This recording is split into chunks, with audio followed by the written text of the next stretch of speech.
that means there was a lot of progress on the 4,500 gallon, because there's a lot of progress on the 4,500 gallon. In fact, you're going to be very happy with the next video. You'll be happy with this video too, because you'll see all that progress, but I think the next video is the one everyone's really looking forward to. So there was issues and there was complications, so we'll find out whether I overcame those or not. There was a ton of work. When I say ton, you know the joke, literally tons. Tons of work has transpired. You'll see, it's crazy. Oh my God. I shouldn't be surprised by this, but every time I work on the tank, it's just so much bigger of a scale, so much more than anything else I've done. It's crazy. It's truly going to be something special very soon, because it's very close. This is going to be a tank that I'm going to remember the build process for quite some time. So, and beyond just the 4,500, I'm going to show you we're revamping the 315 gallon River Bend aquarium. So we're going to do new water flow. We're going to fix the cyano issue. We're going to do the lighting. We'll do a water change on it, some maintenance. So we're going to see that. Also some updates on the 220 discus aquarium. We're going with a natural approach to keep hair algae in check. So if you're interested in any or all those things, let's go. All right, we're back with the 4,500 gallon build. Well, the Aquascape part of it anyways, part 2, right, of Aquascaping. So I ran out of the big rocks, and I wasn't able to get any more during the week. Time didn't permit with work, so we're going to just pivot to another part. We'll just put the river falls on hold for a minute, and we'll work on the dock, the tribal, Amazonian tribal dock coming out into the water. And we'll work on the root system. We've got a whole big root system going almost end to end on this thing. So the riverbank, the big wood roots coming down all the way from the top down to the bottom. Going to be super cool. Lots of awesome habitat for big cichlids. And I'll go through and explain some of the reasons for why things are the way they are, and answer some of the questions that came up, the comments from part 1 of the Aquascape. But yeah, there's a lot to do. We want to advance this thing because we want to get it filled up and get fish in here ASAP. So let me get to work. Let's go. Okay, so we'll be working a lot over here on the dock coming out from the riverbank. Let's pivot back to the first sections where we were building up the structure on the milk crates, the rock and the wood, and there's a lot of questions on, well, the milk crates and the zip ties. Same thing over here. So what's actually happening is these zip ties are just being used for the mock-up. It's just to hold things vertically in place, you know, while I figure out if that's what I want or if I want to move things around. The actual material that's going to hold things in place is this black pond foam. I got 2 different types.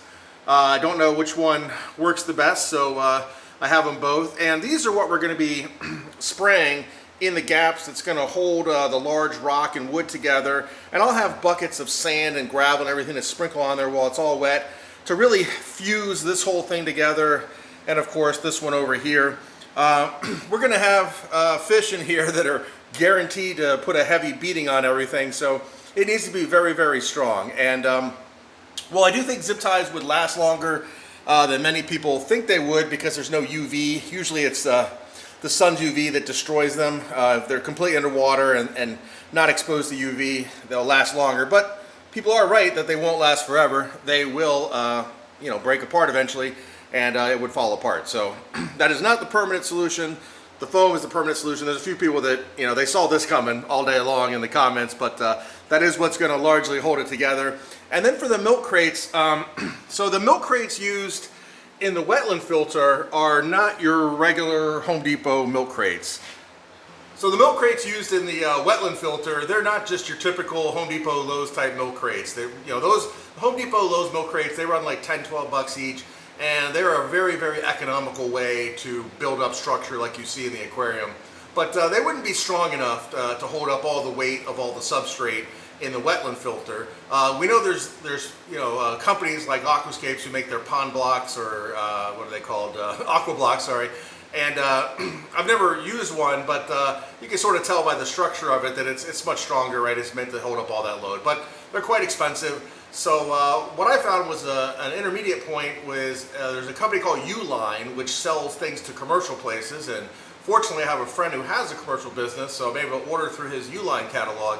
And they have milk crates there that are like industrial milk crates. They are much, much stronger. They're like rated for 2,500 pounds of weight pushing on them, and those are the kind of milk crates that we have in the wetland filter. So, and to give you an idea, they're way overkill for it. It's not the pounds per square inch is not going to be anywhere near that bad. You know, I've seen the videos of what they put on top of these things. It's crazy amounts of weight. These things are meant to be used at industrial locations, and they're quite strong. And yes, they cost 4 times as much, 5 times as much as a regular milk crate, but they're probably 10 times cheaper than an AquaBlock, for example. So they're a nice middle point, and I just use them in only the place I need them, and then the rest of the tank is regular milk crates.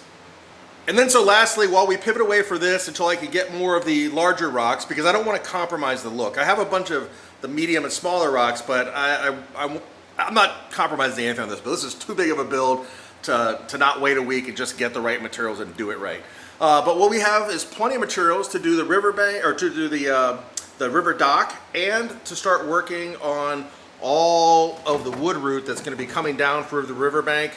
So going to be attached up top on the riverbank and coming all the way down into the aquarium. It's going to hook up with certain parts of the wood here, and then other parts of the area, especially as we move further down out of the rocky section and into the more open section, where this is going to be heavy root coming down the back, and then open areas for the larger fish. So I'm going to start first on the dock, because I think that's something that kind of hard to wrap your head around, because I don't know if I've ever seen one inside an aquarium. So let me get started on this guy, and then I'll show you what it looks like when I get some progress. All right, it's time to fix up another aquarium. The 315 gallon, I've sort of been procrastinating because I'm just gonna fix a bunch of things all at one time, but in the meantime, it's looking like crap. There's not enough water flow. It was never right.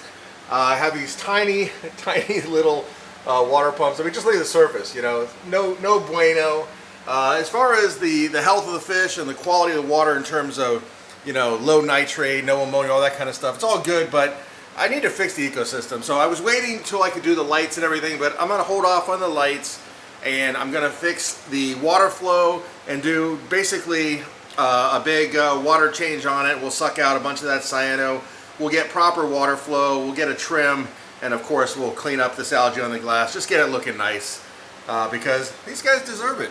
Well, these guys too. Everybody in here is awesome. I love this tank. All right, we are getting drained down. The old Ciche Ultra Zero, doing a good job. I like these because it can't suck up any fish or anything, and it still moves a lot of water. So getting pretty close. I'm going to clean off the glass and give the Jungle Val a trim, since my silver dollars don't like the plants, which is cool but unusual. And we have a much more substantial water mover in there. I may move that up some, we'll see. But what that's gonna do is it's gonna bring water up across the top, down here, lift all this stuff up, back up into the water column, where it can then be siphoned off by the pump and put into the bottom of the old wetland over here. All right, that's, yeah, let me get a razor blade going. All right, we're definitely in the middle of making the sausage here, but I have a feeling this is gonna look pretty cool once it's actually done. So this is the tribal sort of, think of those, one of those Amazon river tribes, and they've built a dock there out of sticks and everything. Those bases you see are actually gonna be covered up with rocks, so they won't look like that, of course. So they'll be all covered up with rocks and little pieces of wood, and we'll kind of blend it into the riverbank over there. Before we get to that, so what we have here is we have the dock coming out into the water, so it's going to create an awesome place for bass and fish underneath it. It's supposed to be right at the water level, so the water should be kind of right in the wood there, not above it, but not below it, right in there, so that the fish can get right up in there and utilize that habitat and swim through, but we have the water moving through, so kind of like, you know, high water flood season or whatever, just barely in the water. So let's see. And then the other thing is, here's like the first branch coming down in the water. You can see it goes all the way up to the top. It's fixed into the top, and that comes all the way down. So that type of river branch coming down is going to be along the whole back. It's going to be heavier on this side. This is more, we're getting into the jungle side of the river, and this is the side of the river with more rocks.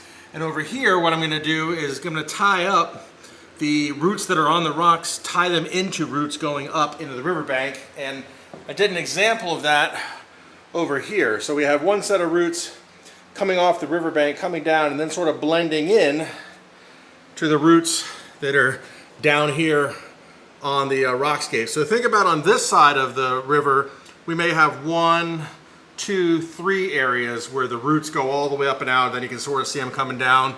And sort of the same thing here. We'll have the roots coming up there, the roots coming up the front, maybe some roots coming down the side. So not heavily rooted here, and then as we get over to this side, we're going to get a whole lot more of those big roots coming down, going all the way from the surface down to the bottom, just creating tons of habitat for the fish. And then picture lots and lots of that's over here. So over on the far right side, this is going to be just the roots in the back in the open area. Then we have the docks in the roots. Roots start to become less, rock starts to become more. And then of course, out and about in these different areas in the front, there will be some small rocky formations to tie everything in, and then lots of sand and some gravel mixing up in between the rocks and the sand. So still a lot to go, but getting the dock done was a pretty good chore there. And that's one where I know that the footings, they stand out right now. They're hella ugly, but once they're all rocked up and made to look natural, and once the water is going through that dock there, I think that's going to look really cool. And also, I've got some natural rope product that I'm going to use, and I'm going to tie up and around to make it look more natural, more like that it was made by some Indian tribe somewhere in the outback of the Amazon, far away from civilization. So there's still lots to go to make it look natural, and really across the board. There won't be a bucket in there. There'll be substrate. There'll be smaller rock formations. All the pilings will be covered.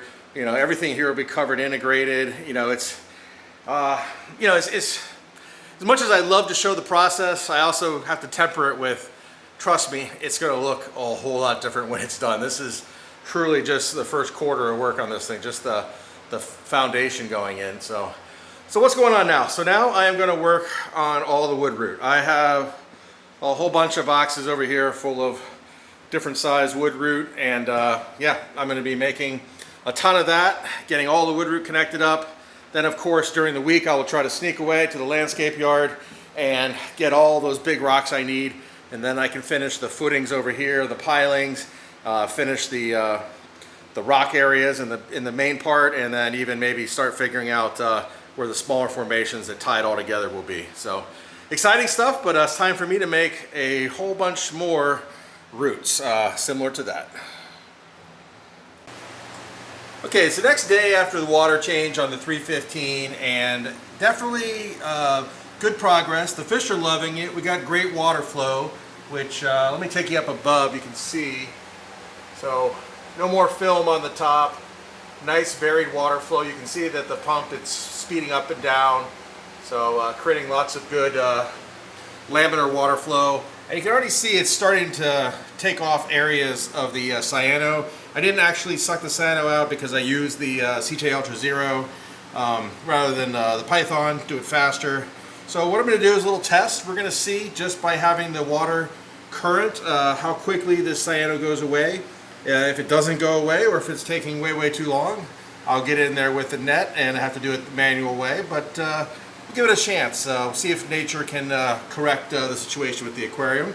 And speaking of that, I'm going with another natural solution for the discus tank. So we did the physical removal of the hair algae, but what I've done is gone and purchased a whole group of Siamese algae eaters. There's one there. Let me see if I can find the group of them. They've got to be somewhere. Usually they're hanging out together. I see some in the back there. There we go. There's a bunch in the middle. Of course, the discus want to get in the way. But at any rate, there is a bunch of Siamese algae eaters in there. More over here. They're little. There's like, man, I don't know what did I get of this. Like 28, I think. So there's a whole bunch of little ones. And there's a group in the back. At any rate, so also I got a large group of bristlenose plecos. So hopefully, between the two of those guys, we'll see what they can do to this algae in here.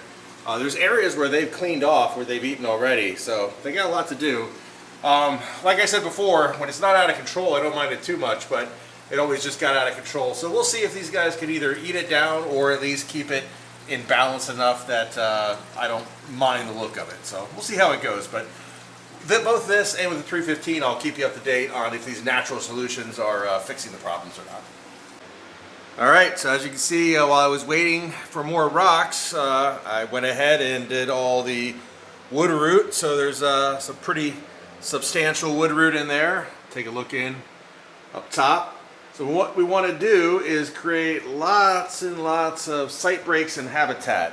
One thing that happened in the 3,000 gallon is when it was planted, it was all good because the fish were, you know, they had the plants, the large tall plants were causing sight breaks in the aquarium, but as the fish got really big and they started destroying all the plants and the sight breaks went away, well, then the aggression kicked up and you had, even though the tank was 21.5 feet long, you had a single fish trying to dominate the space. So that's one thing we're making sure here that we don't have. And it looks like significant structure, but of course we know it is hollow inside. There's a lot of caves in here. So one thing we want to do is we want to have that structure. We want to create a lot of habitat, a lot of sight breaks, but we want to have a lot of water flow moving through everywhere, and we want to have a lot of place for fish to retreat to, or to, you know, be out of sight of other fish. Also, with this tank being a foot taller, we have more of the upper and lower levels now. But as you can see, the rocky part of the river coming down, and you can see now it transitions out to a more flatter area with a lot of that wood root along the bank there with the dock. So that is the end of the wood. So where do we go from here? So as you know, I ran out of rock, and all the local landscape supply places, they don't have any of the kind of rock I need, the bigger rock. You know, something usually people do in the spring. So what are the options here? I could delay the build. I definitely don't want to do that. I could not do the scape I wanted to do and sacrifice, you know, to work with what I have. And I don't really want to do that either. So I took option 3, which was drive to the next state over, where they did have some big rocks left over and some medium rocks as well, and stock up so that we can finish the build. So what are we going to do now? Now we're going to take all these big rocks. We're going to hide the bases of the river, the dock area, make that look natural. We're going to create some tie-ins on the lower part of the scape with rock on it. We're going to create some small rocky caves out in the open areas for, you know, just to separate the terrain there. We're going to finish off here. We're going to cover up all the areas that, you know, obviously need to be covered up on the structure. Same with over here, and we're going to use this foam up here to lock everything in and make it look very natural. I think we have plenty of rocks to get that done now, plus I have a bunch of gravel. So yeah, I got a lot of work ahead of me. This is going to be crazy, but this is the part where it is going to completely look different. So once all of this rock and all of that rock is in there, and heck, probably get the sand in there too, it'll tie everything. You'll see everything tied together, and you know, it looks, you know, quirky now, right? Because you can see milk crates and, you know, other plastic containers and a ladder and everything. But I think the next time you see this, it's going to have that natural look. Who knows? It might even be done, but it will be a lot more natural looking. So I'm going to jump in and start moving rocks and starting foaming. All right, as you can see, no big rocks, no medium rocks. That's because they are all inside the tank. Let's start down on the waterfall end this time. All right, as always, it takes a lot more than you would expect. It's just a lot more work. It's tiring. It's crazy, and there's never enough rocks. So even though I used a lot of rocks, or I had a lot of rocks, it still wasn't quite enough. So I'm gonna have to be combing the local, well, and as you know, the next state over, landscape supply stores to see if I can find more of these rocks to finish off. I want to have some larger rocks up top, some rocks over here, and then on the top over there, there's be a few more large rocks. But it is close. We are definitely getting close. And for this video, I'll stop the scape here. All that really needs to happen after this is adding sand, the medium gravel, and where I have the wood root coming out here, there's going to be a couple more of those over on this side, but that's going to be very minimal. But before I get to that, so you can see that got everything locked in. I think it's going to take on more of a dirt-like appearance or substrate appearance once it gets all the biofilm on it. It's not terrible now, but it's not ideal either. So we'll see. But it's definitely all locked together. You know, again, we have the caves. You can see all the cave entrances there and down there and up there. And then on this and on the side over here, 2 lower ones, and then also the upper one. So it is very porous, even though it may look like a very solid mound. It has cave entrances on all the sides, so the water and the fish can flow right through it. You can see a little area over there where it needs a little more rock on the bottom to make that look natural. But I do have a few more of the medium-sized rocks outside, which I can probably take care of over there with that. Let's see, but I do need some more of the bigger ones. Here in the middle, we're going to take that wood root and continue it up like we did over here. We'll have it come up from there and tie into there to give it a more natural look. Then getting down to the river dock area, very happy with the pylons there. We have a more natural look where it's going into the rock piles there. When I get more rock, I'm going to tie in on the bottom some of this rock so that it doesn't look like a bunch of individual things sitting there. The rock work and everything will tie them all together so it'll look more like a riverbank. And then of course, nothing's changed down here because this is the wood area. So I think when you take a step back and you start to have all of the plants growing across the entire back of the aquarium, all the wood root coming up, and then all the plant roots coming down into that, and then around the bottom, the rocks flowing back towards the wall on all sides to connect up each one of these, so it's all one sort of natural riverbank, and then some rock tailoring off over into the wall over there. I think that'll make it look very much more natural, as well as the substrate, the sand. So what to expect from the next. So as always, I've run out of material again. I can't believe I used up all that rock, but I do know where I can get some more of the medium rocks, so I'll do that. And I will scour for some more big rocks and see what I can find. Hopefully I can find some. So I do need a little more rock to finish it off, but we are so close. And I have a ton of sand outside, but it's 40 degrees and pouring down rain right now, so yeah, that's not going to happen today. So we'll leave the build here, but the next part, the next video, it's going to have water in it. So what's going to happen between now and then? And hopefully that is a lot sooner than this video came out. Hopefully there won't be any more things getting in my way. But at any rate, I will finish off the little areas that have to have the wood root coming out over on the rocky side. It's really just three things. It's no big deal. I have the wood to do it, so that'll get done. I have the sand. I'm going to pour the sand in. We'll have the entire sand substrate. I have the medium-sized gravel. We'll pour along the base of all the rocky areas, and assuming I can get the more rocks like I intend to do, I'll finish off the scape and blend all the different sections of the scape into one continuous looking riverbank scape by having rocks on the bottom of different sizes with the gravel and the sand. So that is all going to happen for the next video, and then we're going to fill this bad boy up. We're going to turn the pumps on. Oh yeah, I almost forgot. The plants are ordered. All the plants for this are coming. In fact, some of the plants, I'm going to bring the bigger plants from the existing tanks over here because they're totally overgrown. Those sumps. So we'll get the big tanks, the big plants in here.